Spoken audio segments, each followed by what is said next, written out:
¿Qué tal? Los saludamos con mucho gusto. Bienvenidos a la sexta entrega de la conversación con el doctor Sergio Aguayo.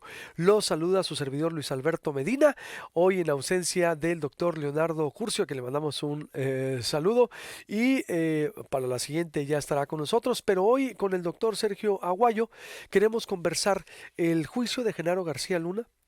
¿Qué sigue? Es decir, ¿a qué nos enfrentamos ahora los mexicanos cuando no veíamos venir el resultado de lo que fue el juicio? Doctor Sergio Aguayo, ¿frente a qué estamos? ¿Qué es lo que sigue en este México en donde pues la violencia sigue ahí, pero también ha desnudado al narcoestado mexicano de una guerra que nunca debió iniciar? Doctor, ¿por dónde empezamos? Bienvenido a la sexta conversación. Luis Alberto, qué gusto. Igualmente. Vamos, hay dos posibilidades. La primera es que repitamos el ciclo de escándalos previos. Eso significa que veremos el uso político de la detención como ya sucedió, ya está sucediendo en el caso del presidente y de su partido, que están utilizándolo para atacar al Partido Acción Nacional. Normal, así ha sido en el pasado. Segundo, es posible todavía que en los próximos meses Genaro García Luna se convierta en testigo protegido y empiece a soltar información que comprometa a otros personajes. Es la misma historia que ya hemos visto en diferentes ocasiones con variaciones. Sigue quedando pendiente el verdadero reto que ya han mencionado varios, no voy a decir nada novedoso, tal vez daré algunos detalles ilustrativos, pero estamos enfrentando una estructura que arropa a los criminales y que se arma con un doble pacto de impunidad. El primero, el que es, todos nos referimos, la relación entre los políticos mexicanos y los criminales. Ese es uno.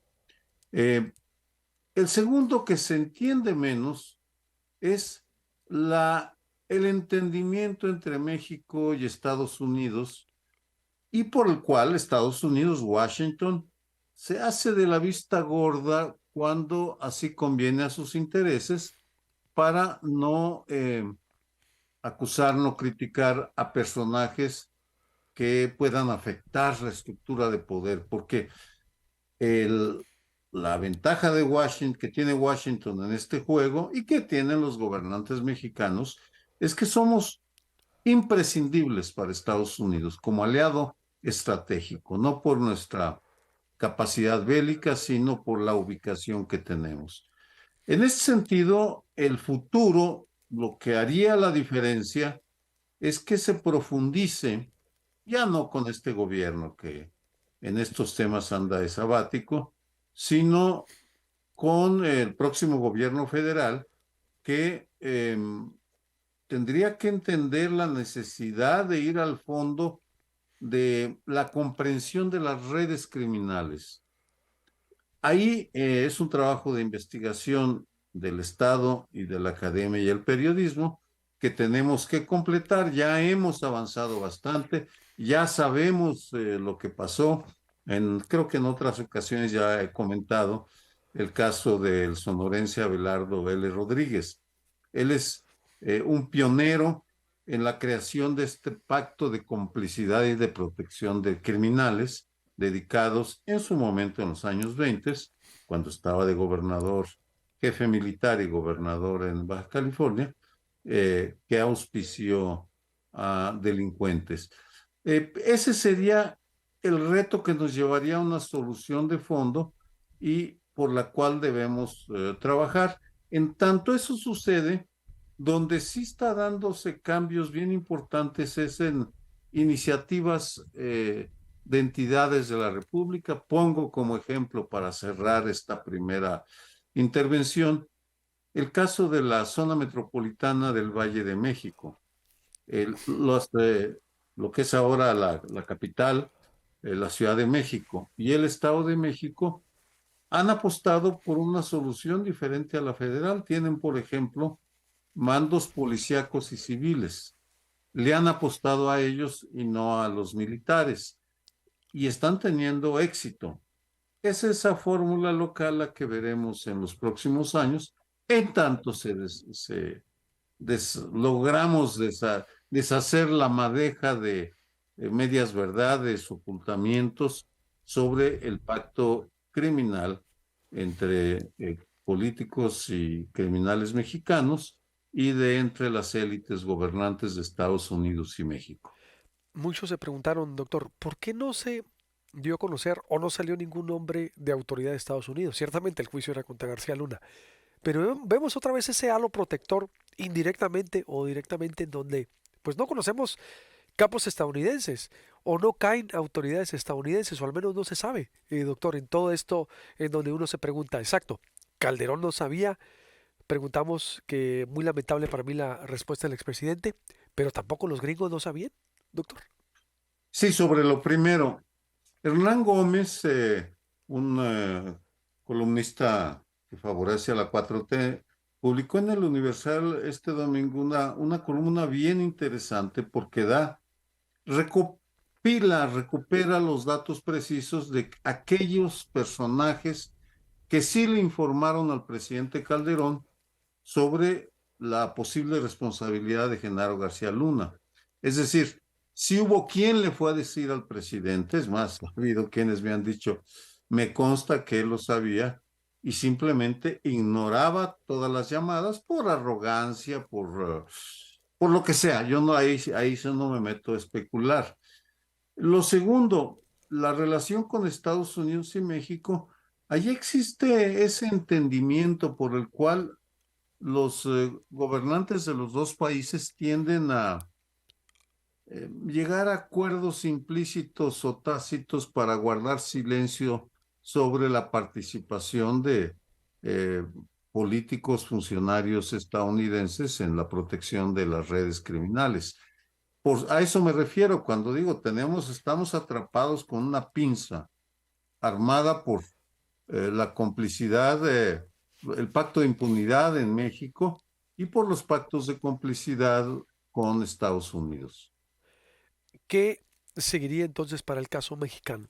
El reto sería que aquí tuviéramos una institución fuerte. Es muy guajiro ese sueño, es muy lejano decir aquí cuándo vamos a procesar a un García Luna, vamos cuándo vamos a procesar a un narcogobernador o a un funcionario o federal de nivel, doctor. Estamos muy lejanos de que aquí avancemos a eso. Es una excelente pregunta. Mire, si uno compara, en el caso de Italia, el Poder Judicial tuvo un papel protagónico en lograr que la mafia siciliana perdiera el control de buena parte de la isla y de la península. En Estados Unidos fue el Congreso el que actuó. En México ha sido un asunto del Ejecutivo Federal fundamentalmente y de algunas entidades. Ya le mencioné, he hablado varias veces de Coahuila, ahora menciono al Estado de México y al gobierno capitalino. Pero el Poder Judicial, pues tendría que embarcarse en la búsqueda de una estrategia que pasaría por la sistematización o la corrección de la dispersión de las leyes que se aplican para combatir al crimen organizado. Hubo una mesa redonda en el Colegio de México hace ya meses, donde estuvieron José Ramón Cosío, Renato Sales antes de irse a Campeche como procurador, y había y varios jueces más, todos coincidían en la dispersión de las leyes. Yo espero que con la nueva presidenta de la Suprema Corte, Norma Piña, pues habrá una reconsideración. Eh, Tengo la intención de conversar con ella para plantearle la conveniencia de que el Poder Judicial Federal empiece a reflexionar sobre formas de abordar este problema. Una vez que lo hagan, seguramente veremos. Yo espero que no sea una reacción individual o de algunos cuantos jueces, sino que sea un acercamiento más estructural, más serio, más trascendente. Por ahora, me parece que los jueces están muy desdibujados en esta guerra contra el crimen organizado. Sí, porque a ver, puso el ejemplo de Estados Unidos, de Italia, y podemos también citar el de Colombia, los jueces sin rostro. Claro, Vaya, en la narcoguerra colombiana, aquellos jueces que cuando empezaron a matarlos, cuando empezaron a procesar a políticos, los jueces sin rostro eran una figura en donde el juez, pues prácticamente anónimos, ¿no? Es decir, empezaban sí, a ejecutar sentencias desde el anonimato para evitar que los mataran. Es decir, sí. aquí hemos visto casos en Colima, en Sonora, de jueces que hacen su trabajo para procesar a delincuentes y pues el mismo destino, doctor. Entonces, faltaría, como dice usted, a ver, a entrarnos a la dispersión de leyes, voluntad también, o empezar a atacar la la narcoinstitucionalización que se ha dado en México, doctor, que es muy complejo, porque a donde voltees, yo creo que ya no hay estado que no tenga problemas, a lo mejor Sí. Yucatán. Yucatán no tiene problemas de seguridad como los tiene a lo mejor otros estados, como Zacatecas ahorita, Jalisco, pero el crimen se institucionalizó y se socializó, se acepta, Sí. doctor, como parte de una cultura política. Y hago este contexto para cerrar. Recuerdo que cuando dijo Peña Nieto, el problema de México es cultural. Todos a ver, pero ¿cómo? A ver, ¿y dónde están las soluciones? ¿Dónde está? ¿Qué vamos a hacer para combatir? Por eso yo le digo, doctor, me parece bien que usted dice, bueno, la ruta del Poder Judicial, pero ¿hacia dónde avanzar para que realmente haya esa voluntad y haya una limpia en México para que realmente aquí se juzguen y no en Estados Unidos? Ya se está avanzando, ¿no?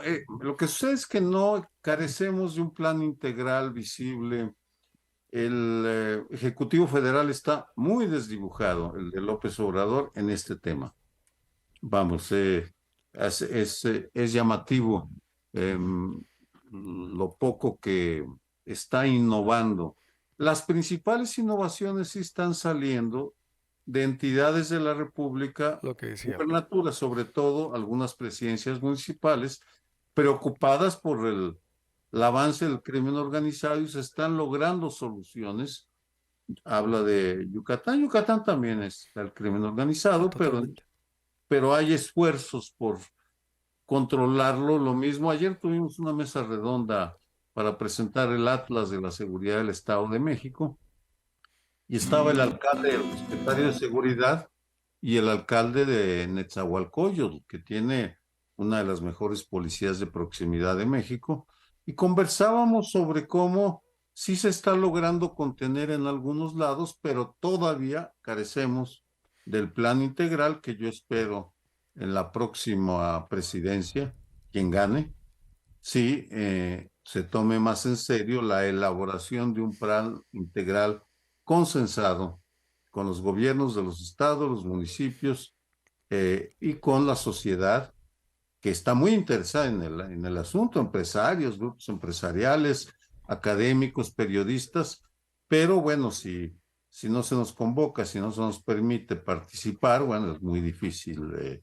involucrarse porque es un asunto delicado, pero sí hay, no es, No está eh, perdido.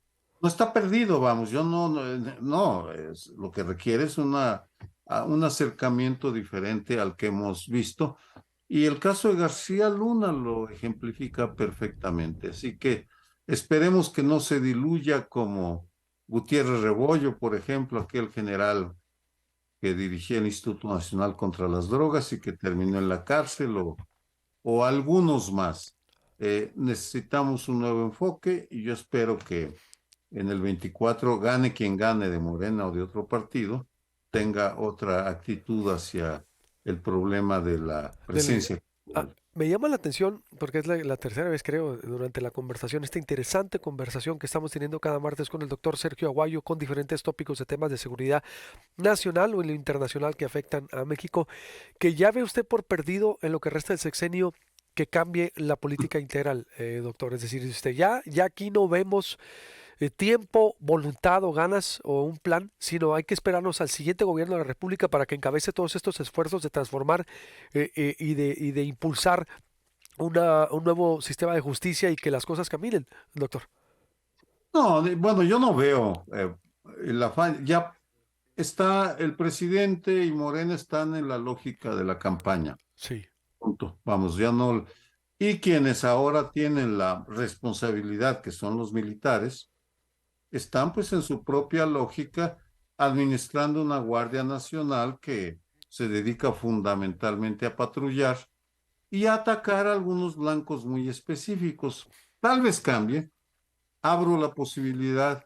Si Washington cumple lo que se dijo en la audiencia del 15 de febrero, en donde anunciaron que van a presionar al gobierno federal mexicano para que ataque a Sinaloa, al cartel de Sinaloa y al Jalisco Nueva Generación, porque ellos son los que están exportando el fentanilo.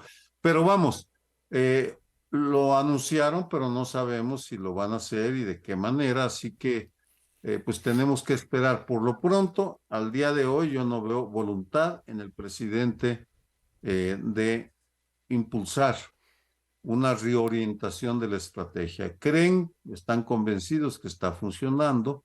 Yo no lo considero así, no lo veo. Los indicadores apuntan en otra dirección. Han contenido hasta cierto punto el avance de los carteles en algunos estados, pero en otros está totalmente desbordado. desenfrenado, desbordado. Sí. Por último, le pregunto, a reserva de que usted quiera hacer otro comentario, y que, aunque esta pregunta que le voy a hacer es para un tema, para otra conversación, pero exacto, el riesgo de haberle dado esa seguridad o ese poder al ejército nos llevaría, que nos va a llevar al cierre de sexenio, que ya el próximo presidente o presidenta ya cambiaría las reglas del juego, o veremos si puede cambiar las reglas del juego, ¿no? Por el poder que le ha dado al ejército. ¿A dónde ve usted el cierre del sexenio con esta actuación Sí. del ejército? Es una gran pregunta. Me parece que no tenemos idea de cómo vamos a manejar un sector militar muy poderoso, lo cual tiene sus cosas buenas, cosas malas, pero yo ahí incluiría no al próximo presidente, le damos demasiado peso al presidente, sino a lo que hagan otros actores. Regreso al ejemplo. Claudia Sheinbaum y Alfredo del Mazo, que tienen dos trayectorias diferentes, han apostado por los mandos, la solución policíaca y civil, y les está funcionando. Por tanto, no es solo la política federal, sino también lo que están haciendo en los Los estados. estados, así es. Esa es y la pregunta aquí es, bueno, ¿qué está haciendo cada estado? Y pues algún día tendremos que ir abordando entidad por entidad, porque ahí nos vamos a llevar algunas sorpresas, buenas y malas. Oye, doctor, y pues yo cierro con esta reflexión y si quiero comentar algo más. Fíjese que el mismo Oscar Naranjo, el ex policía, el exdirector de la Policía Colombia. Nacional colombiana, a nosotros, en un paralelismo, unas investigaciones que hicimos por allá en el 2009 en Colombia, y lo dijo después cuando fue contratado por Peña Nieto, pero decía eso, lo que está diciendo usted. A ver, la estrategia tiene que ser regional. Una estrategia para atacar al crimen no puede ser nacional. En Colombia se neutralizó, pero hay células. Nunca se va a acabar el narco, sabemos, pero tiene que ser así como dice usted, regional, por estados, de acuerdo a la necesidad de cada entidad que hay en México. Entonces, pues nos damos la razón a los maestros en el combate contra el crimen, doctor. Es decir, Por supuesto. regionalizar. Mire, tenemos material para Exacto. pasarnos unos 10 Exacto. años hablando sobre el tema. Exacto. Es decir, no sé si quiera comentar algo más, pero van a ser No, después yo otras creo que entregas. ya la próxima semana vemos por dónde lo agarramos. Así es, son muchos, son muchos. Es que yo de repente digo, cuando dijo lo de la estrategia de Ciudad de México, el Estado de México, los ejemplos que ha puesto, dije yo, pues es que lo dijeron a México hace más de 12 años, sexenios, y le sacan la vuelta a lo que sabe que puede tener solución. Doctor Sergio Aguayo, un placer como siempre. Nos vemos el próximo martes aquí con el doctor Leonardo Curcio, con usted, para conversar sobre seguridad de lo que afecta a México desde el país y fuera del país también. Muy buenas tardes y bueno, falta mucho para el fin de semana, pero cuando llegue, buen fin de semana. Claro que sí, y a la audiencia le decimos cualquier tema que crea que debamos abordar. Sí. Bienvenidas. Esta plática se transmite a través del canal de YouTube de Proyecto Puente y en las redes sociales de Proyecto Puente de su servidor y del doctor Sergio Aguayo. Los puede ahí contactar, @, el Alberto Medina, @Sergio Aguayo en Twitter, proyectopuente.com.mx, Proyecto Puente en YouTube también, en Instagram, en Facebook. Por todas partes estamos presentes. Gracias, doctor. Nos vemos en la próxima charla. Nos vemos la próxima semana. Con permiso.